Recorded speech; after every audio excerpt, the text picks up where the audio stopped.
Grudzień. December.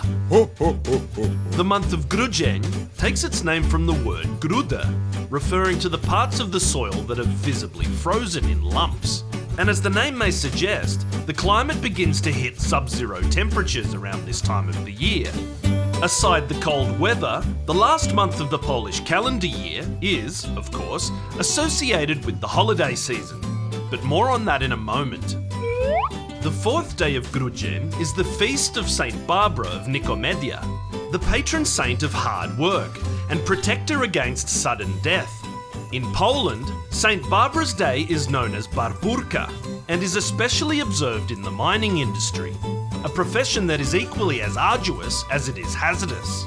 Celebrations in the form of parades and meetings of an association known as the Karczma Piwna, or Brewers' Lodgings, takes place in the Silesian city of Katowice, which is steeped in mining heritage. On the sixth day of Grudzień, Poland gets an early visit from the big man himself. The star of St. Nicholas Day, or Mikołajki in Polish, bears less resemblance to the Americanized Coca-Cola mascot known as Santa Claus, and instead takes the form of a dignified saint with a bishop's hat, robes, and a staff. During the previous night, St. Nicholas, or Mikołaj, quietly visits the home of young children to make a delivery of presents. But instead of filling stockings by the fireplace, he usually leaves them under the pillow or beside the bed. One of the earliest signs that the holidays have arrived in Poland, the Christmas markets, or Jarmarki Boże Narodzenie, are one of the most popular events of both locals and tourists, giving everyone an opportunity to swing by their local market square and soak up the seasonal vibes. Kitschy as it may be, the Christmas Jarmark is quite photogenic, as well as a great opportunity to do some last-minute Christmas shopping and indulge in steaming hot Polish street food. Bigos, oscypki, kaszanka, golonka, kielbasa, and many more. For those looking for something sweet and fluffy, there's waffles, or gofre, and Hungarian chimney cakes, known as kurtose. As for washing it all down, a cup of hot mulled wine, grzane wino, or a hot spiced beer, grzane piwo, should do the trick. Like elsewhere in Poland, your local city market square is likely to be the site of a public ice skating rink, another hit with the seasonal crowd.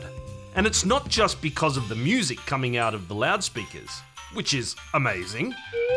Next up in Grudzień is the holiday season's most important celebration, Christmas Eve, or Vigilia, the Christian observance awaiting the birth of Jesus Christ.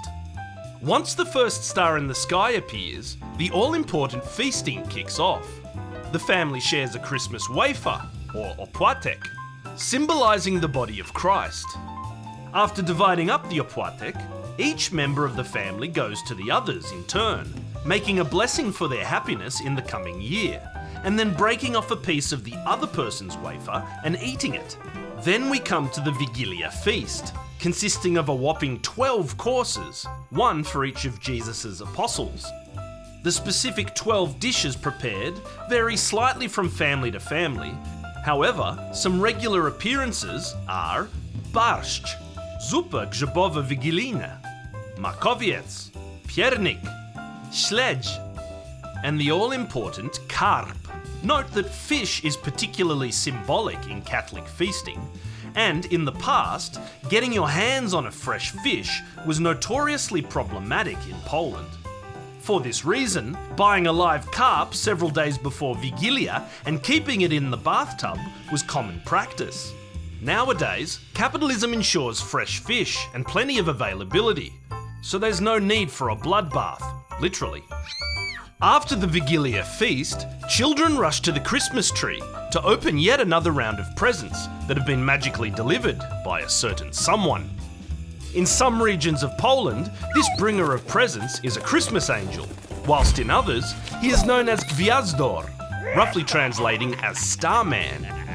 More devout Polish families will venture out to church and attend midnight mass, or pasterka, which is also a great chance to admire nativity scenes, or szopki in Polish. The following day of Grudzień is Christmas Day, or Boże Narodzenie, which is considerably less involved than Polish Vigilia, as Christ has now come. Nevertheless, it is a public holiday, allowing for a full day of family time without interruption. A popular pastime on Christmas evening, and elsewhere in the holiday season, is heading out to your local setup of Christmas light displays. Starting late in November and lasting into February, holiday lights grace the architecture and parklands of Polish cities. If you're lucky enough to be visiting at this time of the year, try to catch the special illuminations at Warsaw's Wilanów Palace and Oliwa Park in Gdańsk, as well as the old town centres of each major city. In addition to lights, Kraków is famous for its unique twist on nativity scenes, known as Szopki Krakowskie, which can be seen around the old town during the holiday season. And the annual Ice Sculpture Festival in Poznań is also an event worth checking out. The holiday season is also an opportunity to hear the angelic sounds of Christmas carols, or kolenda. In Styczeń, or January, these are also complemented by nativity plays, jasełka, as well as Heroda, a morality play that recounts the atrocities of King Herod of Judea, and features an internal struggle between good and evil.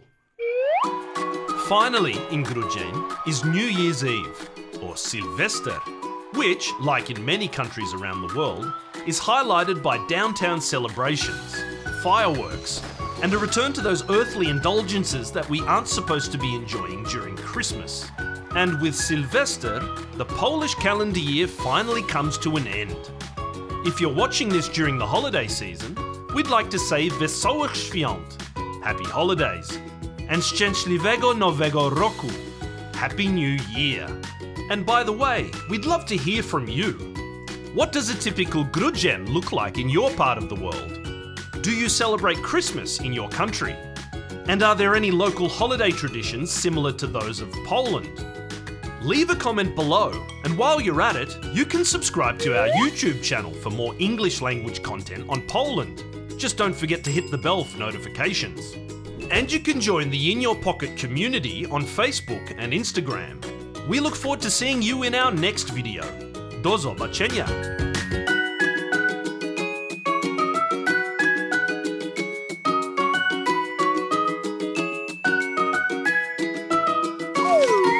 Ho, ho, ho, ho, ho, ho, ho, ho.